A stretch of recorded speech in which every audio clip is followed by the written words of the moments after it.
Harry Houdini visited Melbourne in 1910. Fact. Harry Houdini jumped off Princess Bridge with his hands shackled. Fact. At the bottom of the river in the murky waters, he disturbed a corpse. Not so sure.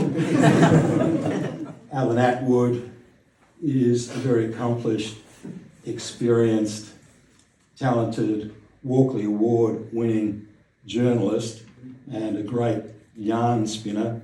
Absolute fact. You know, Harry, a great storyteller, his favourite subject was always himself. But when I went back to copies of The Age from 1910, and this was interesting because, of course, I worked for The Age, it was intriguing, not just because you could read news accounts of Houdini jumping off the bridge into the Yarra, but you noticed there's no mention of a body bobbing up, which is what Houdini later said. And you reckon, you know, even the dimmest of reporters would probably have mentioned a body bobbing up out of the water.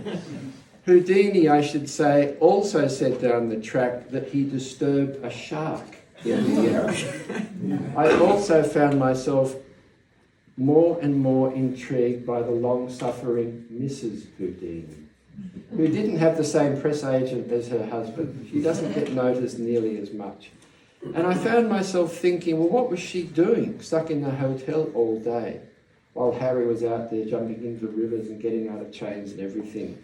So Bess became a bigger and bigger character. But I realised it's really about fact and fiction. It's about what can you believe and what do you have to take on trust. It's about that very murky, grey no man's land between fact and fiction, between writing and journalism. Houdini himself would be proud of this book. He was the master illusionist who could blur the distinction between fact and fiction. Just like Houdini's magic, Houdini Unbound is sure to entertain.